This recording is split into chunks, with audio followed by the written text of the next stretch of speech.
Accrochez-vous, on plonge aujourd'hui dans un univers assez spécial, hein. Ah oui, ça promet Kin. On va explorer ce livre audio que vous nous avez envoyé, le livre qui vous permet de tout accomplir.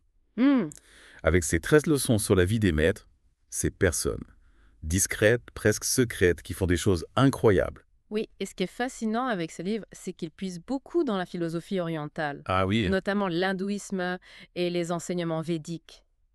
Mais attention, on est loin d'un simple cours de philo, hein. Ce qui est vraiment captivant, ce sont les exemples concrets, presque incroyables, qui illustrent les concepts. On dirait presque un manuel pour débloquer un potentiel caché. Exactement. Moi, j'avoue, le premier chapitre sur le pouvoir du silence m'a vraiment scotché. Ah oui. On a l'impression que pour ces maîtres, le silence, c'est pas juste une absence de bruit. Hmm, C'est une porte d'entrée vers une autre dimension, Oui, une compréhension plus profonde de l'univers et de soi-même. tout à fait. C'est pas un silence passif, c'est une force active. Exactement. Le livre décrit ces maîtres comme des personnes capables de puiser dans une énergie universelle. Le 1 primordial, grâce à ce silence intérieur, D'accord. c'est comme s'ils se connectaient à une sorte de Wi-Fi cosmique. Ah ouais. Et ce qu'ils arrivent à faire ensuite. Eh bien, ça défie toute logique. Ah ça, pour les Ouais. exemples, ils ne Ouais. sont pas avares dans le livret pro, tu sais. Non. On a ces Hawaïens qui repoussent des invasions juste en traçant une ligne sur le sol. Oui. Une ligne infranchissable pour l'ennemi. Ou cet ancien combattant aveugle qui conduit une voiture à San Francisco Oui. grâce à une sorte de sixième sens développé pendant la guerre. C'est bluffant. On se demande si on sous-estime pas complètement nos propres capacités. Ce qui est fascinant, c'est que le livre ne présente pas ces exemples comme des phénomènes paranormaux, Non. mais comme la manifestation d'un potentiel humain latent. Le silence est la clé pour faire taire le bruit du monde extérieur. Toutes ces distractions qui nous bombardent sans arrêt Ouais. et accéder à cette puissance intérieure. On pourrait presque dire que le silence, c'est le reset qui permet de redémarrer le système en mode turbo-là. Vous savez, en préparant cette émission, je me suis dit, Oui, est-ce que cette sensation d'être limité par le bruit, par l'agitation constante, oui, ça vous parle, vous? ah oui, complètement. On est tous pris dans ce tourbillon de formation, de sollicitations. Ah C'est pas facile de trouver le calme intérieur. C'est vrai. Et c'est là que la philosophie des maîtres prend tout son sens. D'accord. Le silence, ce n'est pas juste se boucher les oreilles, Non. c'est cultiver une écoute intérieure. C'est apprendre à faire le tri entre le bruit superficiel Ouais. et les messages profonds qui viennent de l'intérieur. D'accord. On pourrait dire que c'est l'art de devenir son propre havre de paix, même au milieu de la tempête. C'est beau, ça va. Et ce silence, il nous ouvre à une autre dimension essentielle pour les maîtres. Oui. L'unité et l'harmonie. Pas de séparation entre nous et l'univers, ni même entre les personnes. On est tous connectés, interdépendants, comme les branches d'un même arbre. Exactement. C'est une vision assez révolutionnaire. Absolument. L'idée centrale du livre, c'est que la séparation, eh bien, ce n'est qu'une illusion. Tout découle d'une source unique, D'accord. ce primordial. Oui. Et en se reconnectant à cette source, on accède à une puissance incroyable. C'est comme si on branchait une prise sur une centrale électrique cosmique. C'est vrai. Et ça nous amène à nous poser des questions sur notre individualité. Si tout est un, qu'est-ce que le moi? Oui. On est tellement habitué à penser en termes d'individualité, de séparation. C'est vrai. Ce livre, il nous pousse à remettre en question toute notre vision du monde sans. C'est une des grandes forces de ce livre. Ah oui. Il nous incite à un véritable questionnement existentiel. Si la séparation n'est qu'illusion, qu'est-ce qui définit notre identité, notre ego, notre conscience individuelle comme atome des choses? Et ça, c'est une exploration fascinante. Oui. Oui, qui nous amène à redéfinir notre place dans l'univers. Et ça me fait penser à un autre concept clé du livre, la puissance de la pensée.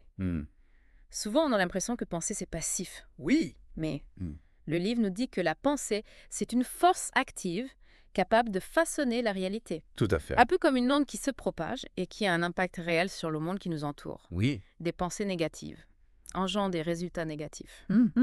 Tandis que les maîtres, eux, ils utilisent la force de la pensée pour manifester des choses positives. C'est ça. On est loin du simple positive attitude. Ah oui, complètement free. C'est une idée vraiment puissante. Et le livre l'illustre avec une image assez frappante. Ah oui. Il compare la pensée à une radiation. Une radiation. Encore plus puissante que les ondes électromagnétiques. Ah ouais. Imaginez l'impact que ça peut avoir sur notre vie, notre santé, nos relations. Et les maîtres, eux, eh bien, ils ont appris à maîtriser cette énergie, à la canaliser pour créer la réalité qu'ils désirent. C'est incroyable. D'ailleurs, le livre, il est très clair. Il met en garde contre le pouvoir destructeur des pensées négatives. Oui. Ces ruminations qui nous minent, qui nous empêchent d'avancer. L'idée, c'est de remplacer ce discours interne négatif par des affirmations positives, des pensées qui vibrent à la fréquence de ce qu'on veut créer. Exactement. On retrouve cette idée dans beaucoup de courants de pensée contemporains, non? Absolument. Ce qui est intéressant, c'est que le livre ne se contente pas de dire « pensée positive ». Non. Il donne des clés concrètes pour reprogrammer son mental. D'accord. Pour transformer ses pensées en véritables outils de création. Il nous apprend à utiliser notre esprit comme un jardinier utilise ses outils. Pour cultiver, de magnifiques fleurs. Et ce qui est fascinant, c'est que cette puissance de la pensée, elle s'étend aussi aux mots. Le livre, il explique que les mots sont comme des graines porteuses d'une énergie particulière. Surtout quand ils sont prononcés avec intention, avec conviction. Exactement. Les maîtres, ils choisiraient leurs mots avec soin. Oui! Utilisant par exemple des mots sanscrits pour amplifier l'impact. On est presque dans une forme de magie du langage. Et ce qui est intéressant, c'est que le livre, il relie la parole à la pensée.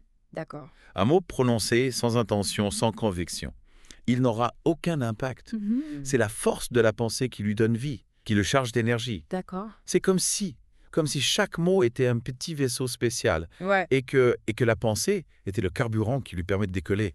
C'est vrai. Et ça nous amène à repenser notre propre rapport aux mots. On a tendance à les utiliser machinalement. Oui. Sans vraiment prendre conscience de leur puissance. C'est vrai. Le livre nous invite à une prise de conscience, à choisir nos mots avec soin, à les utiliser pour créer, pour guérir, pour inspirer. Exactement. On est loin du simple bavardage, là. Ah oui, complètement. Imaginez l'impact que ça pourrait avoir si on prenait tous conscience du pouvoir des mots. On pourrait transformer nos conversations en véritable rituel de création. En espace de guérison, en source d'inspiration. Le livre nous ouvre à l'Ulmo-Garrett à une toute nouvelle dimension du langage. Une dimension qui nous permet de devenir de véritables artistes du verbe doux. Et tout ça, ça nous amène à un concept essentiel pour les maîtresses Kumeon. La maîtrise de soi. Le livre, il insiste sur le fait que la vraie maîtrise, ce n'est pas de dominer les autres, c'est de se dominer soi-même. Maîtriser ses pensées, ses émotions, ses réactions, c'est s'aligner sur ce flux universel dont on parlait tout à l'heure. C'est nous libérer de toutes les croyances limitantes qui nous empêchent d'exprimer notre plein potentiel. Tout à fait. On est loin du cliché du gourou qui manipule les foules. Ah oui, complètement. Le livre est très clair là-dessus. Oui. La maîtrise extérieure. Eh bien, ce n'est qu'un mirage si on n'a pas d'abord conquis son monde intérieur. Les maîtres, ils cherchent avant tout à agir, à s'harmoniser avec l'univers, à agir en accord avec Emad, avec les lois naturelles, avec cette sagesse profonde qui les guide. D'accord. Ils ne cherchent pas le pouvoir sur les autres. Non. Mais le pouvoir sur eux-mêmes. Et pour illustrer cette idée, le livre raconte une anecdote assez incroyable. Ah oui. Celle d'Émile. Émile Mela. Tu aurais réussi à calmer 2 chacals enragés. Ah oui. Juste en projetant sur eux des pensées de paix. C'est incroyable. C'est une image forte qui nous montre que la force intérieure peut avoir un impact bien réel sur le monde extérieur. On a presque envie de dire, la paix intérieure, c'est contagieux. C'est une belle image. Et cet exemple nous invite à une introspection. Quelles sont nos propres limitations? Où est-ce qu'on se freine, qu'on se sabote inconsciemment? Quelles sont les peurs, les croyances qui nous empêchent d'exprimer notre plein potentiel? C'est une question qu'on peut se poser dans tous les domaines de notre vie. Que ce soit au niveau professionnel, relationnel, ou même créatif. C'est vrai. Et arriver à cette maîtrise de soi, Ça demande du courage, de la persévérance. Oui, c'est bien. Le livre, il ne nous promet pas une solution miracle. Non. C'est un cheminement, une exploration de soi qui peut prendre du temps. Absolument. C'est un travail de chaque instant qui demande de la vigilance, de la lucidité, de la compassion envers soi-même. Le livre nous invite à devenir notre propre coach. D'accord. Notre propre guide intérieur. Pour naviguer sur ce chemin de la maîtrise, avec bienveillance et détermination. C'est un beau programme. Et ce cheminement, il passe aussi par un autre concept important pour les maîtres. Oui. Le rejet des fausses divisions. Le livre nous invite à remettre en question cette séparation artificielle entre le mental et le corps, entre le conscient et le subconscient. Oui. Pour les maîtres. Tout est interconnecté, interdépendant. C'est ça. On est un système complexe et fascinant. Et c'est une vision qui a des implications profondes sur notre façon de nous comprendre et de prendre soin de nous. Ouais. Si le corps et l'esprit ne font qu'un, alors notre état mental, eh bien, il a un impact direct sur notre santé physique. Oui. Et vice-versa. D'accord. On ne peut plus ignorer l'un au profit de l'autre. On est obligé de considérer l'être humain dans sa globalité. C'est une vision holistique qui est de plus en plus présente dans notre société, non? Ah oui, absolument. On s'intéresse de plus en plus aux médecines alternatives, aux approches Kyo, qui prennent en compte la globalité de l'être humain. Et ce livre, il nous donne des clés pour comprendre cette interconnexion profonde entre le corps et l'esprit.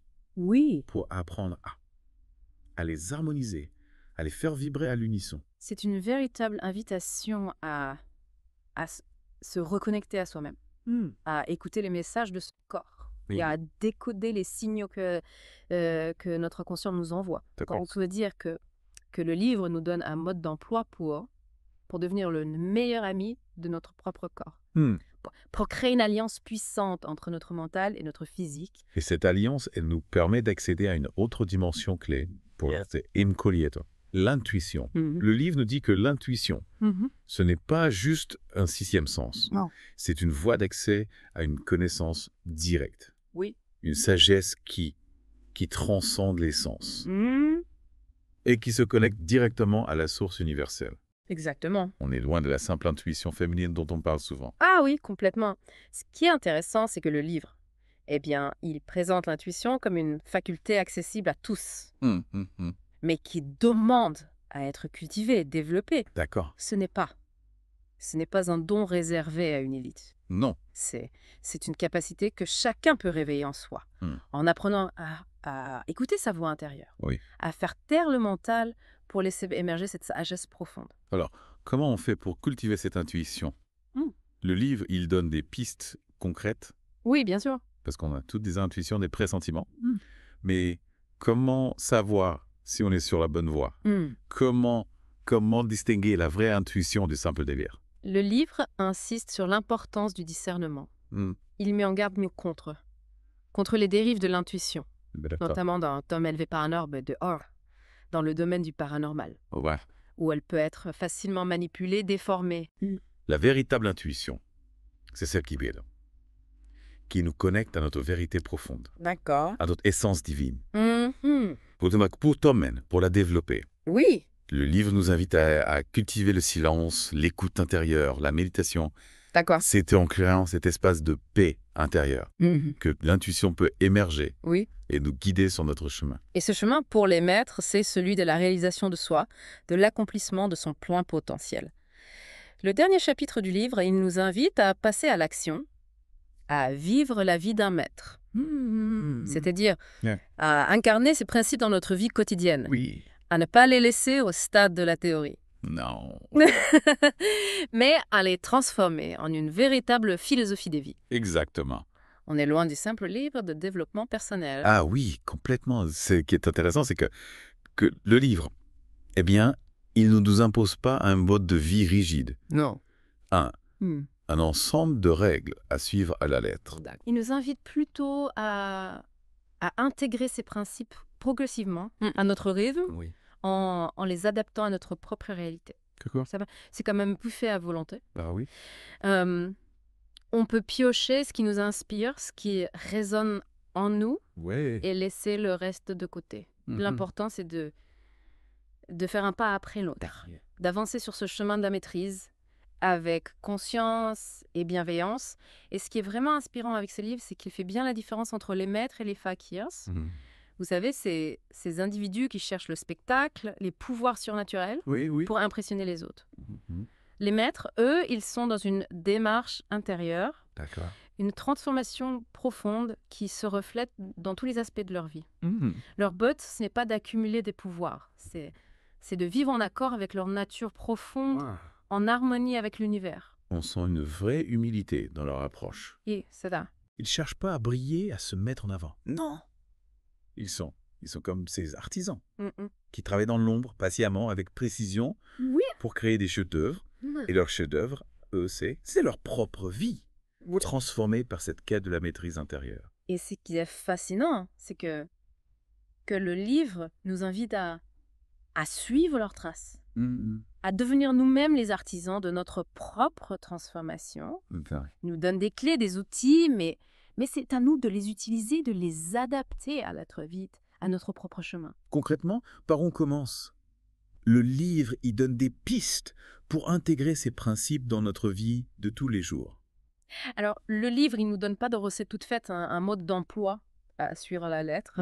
Il nous encourage plutôt à expérimenter, à trouver ce qui fonctionne pour nous. Par exemple, commencer par cultiver le silence quelques minutes par jour.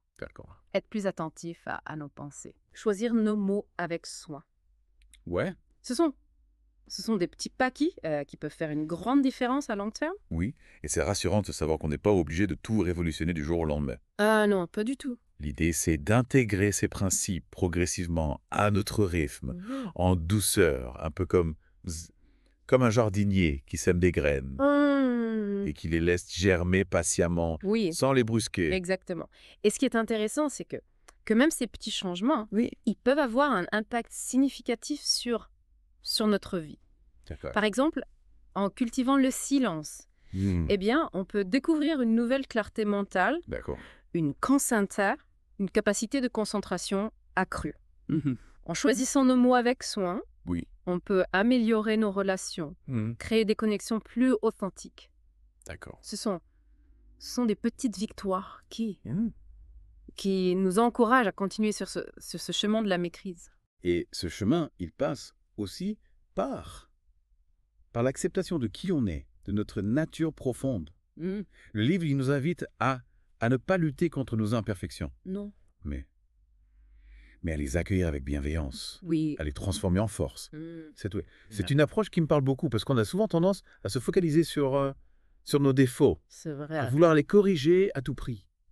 Alors qu'en réalité, ce sont souvent ces imperfections qui nous rendent uniques, qui nous donnent notre couleur, notre saveur particulière. C'est une vision très libératrice qui nous permet de lâcher prise sur cette quête de la perfection, qui est souvent source de frustration et de souffrance. Les maîtres, eux, ils ne cherchent pas à être parfaits, ils cherchent à être authentiques, à vivre en accord avec leur vérité intérieure. Et c'est cette authenticité qui rayonne, qui inspire. Qui touche les autres. C'est beau, ça. Là. Et ça me fait penser à cette phrase de Leonard Cohen. Il y a une fissure en toute chose, c'est par là qu'entre la lumière. C'est en acceptant nos imperfections, en les laissant éclairer notre chemin, qu'on peut vraiment grandir, évoluer. Et c'est peu pourrait guérir ces sensations, ma maman, ou accusant qui nouveau construit partie pour des pianistes. Pas en bosse ouvert que pour eux comme odestida pour se pour sensation possence et process. Et capire spias, et c'est le processus qui nous met face à nos zones d'ombre, à nos solos, à nos peurs, nos blessures. Mais c'est aussi un processus libérateur. D'accord. Parce qu'il nous permet de Il nous permet de nous débarrasser de l'effet. On se le fait, c'est nous avait jugé. Et messir salalo senza dosebre.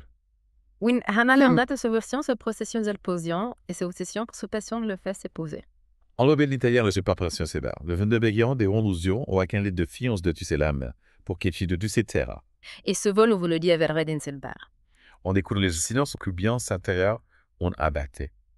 Omie Severus dimare so sorfsession de sepialpa instinct se sostiene la soja ou le pression yaransi.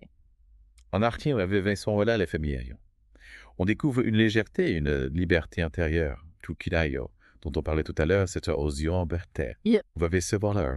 C'est pour songer au goût dans finestation, vous savez. Qu'on vient des ambitions vers quotient de l'ancien. Cette connexion à l'univers, à cette source d'énergie infinie. Qui nous nourrit et qui nous guide. Le livre, il nous dit que cette connexion, elle est accessible à tous. Mais qu'elle demande à être cultivée, entretenue comme ça. Comme un jardin secret. Et pour cultiver ce jardin, oui, le livre nous invite à développer notre intuition, à écouter notre voix intérieure, à méditer, à contempler la nature, à pratiquer la gratitude. D'accord. Ce sont des pratiques qui nous permettent de nous reconnecter à notre essence divine, à cette étincelle de lumière qui brille en chacun de nous. Et cette lumière, elle a le pouvoir de transformer notre vie, de nous guider vers une mission, vers notre raison d'être. Le livre, il nous dit que chacun de nous a un rôle à jouer dans cette grande symphonie cosmique. Et que c'est en écoutant notre intuition, en suivant notre cœur, qu'on peut trouver notre place. Notre contribution unique à l'harmonie du monde. C'est une vision très inspirante qui nous donne un sentiment de responsabilité, mais aussi de liberté. D'accord. On n'est pas juste des pions sur un échiquier. Non. On est des co-créateurs de notre réalité. Des artistes qui contribuent à la beauté et à l'harmonie de l'univers. Et cette co-création, elle passe aussi par nos relations avec les autres. Le livre, il insiste sur l'importance de la bienveillance, de la compassion, du respect mutuel. On n'est pas des îles isolées. On est tous interconnectés, interdépendants. C'est ça. Et c'est en nourrissant des relations saines, basées sur l'amour et le respect, qu'on peut créer un monde plus harmonieux, plus juste, plus lumineux. C'est une vision qui me parle beaucoup, parce qu'elle nous invite à sortir de notre individualisme, à nous ouvrir aux autres, à créer des ponts au lieu de construire des murs. Oui, c'est ça. On a ça. On a tous besoin les uns des autres. Et c'est c'est en cultivant la solidarité qu'on peut vraiment faire la différence dans le monde. Et cette différence, elle commence par nous-mêmes, Oui. en transformant notre propre vie, en devenant des exemples de paix, de joie, de sagesse. On inspire les autres à faire de même. C'est ça. On devient comme des phares qui éclairent la route, des sources d'inspiration qui nourrissent l'espoir et la confiance en l'humanité. C'est bien, c'est une belle image qu'il opère. Il nous rappelle que chacun de nous peut voir de changer le monde à son échelle, dire comment, logo, par ses actions, ses paroles, ses pensées. D'accord. On ne sait pas pour là. On n'a pas banalisé qu'on est fait. On va comme ça se faire façon de la foi, car à part ça, ça la parole, c'est pensé. D'accord. On n'a pas besoin d'être des héros, des saints, des gourous. Non. On peut simplement être des êtres humains qui s'efforcent de vivre en accord avec leurs valeurs, avec leur cœur, et qui, par leur exemple, contribuent à créer un monde meilleur. Ce livre, il nous donne de l'espoir, vous savez. Il nous montre qu'on a tous un rôle à jouer dans cette grande aventure humaine. Oui. Et ce qui me touche, c'est qu'il nous parle de spiritualité. Sans dogme, sans religion, c'est une spiritualité accessible à tous, en fait. Oui, c'est ça. Une spiritualité qui s'enracine dans l'expérience humaine, dans la quête de sens, dans le désir de vivre une vie plus riche, plus profonde, plus harmonieuse. On est loin des grands discours théoriques, des doctrines complexes et inaccessibles. Ce livre, c'est un guide pratique, un manuel d'instruction pour l'âme. Il nous donne des clés concrètes pour développer notre potentiel, pour vivre en accord avec notre nature profonde, pour créer une vie qui ait du sens. Et ce qui est fascinant, c'est que ce livre, malgré son ancrage dans la philosophie orientale, eh bien, il est étonnamment accessible, vous savez. Oui, c'est vrai. Le langage est simple. clair.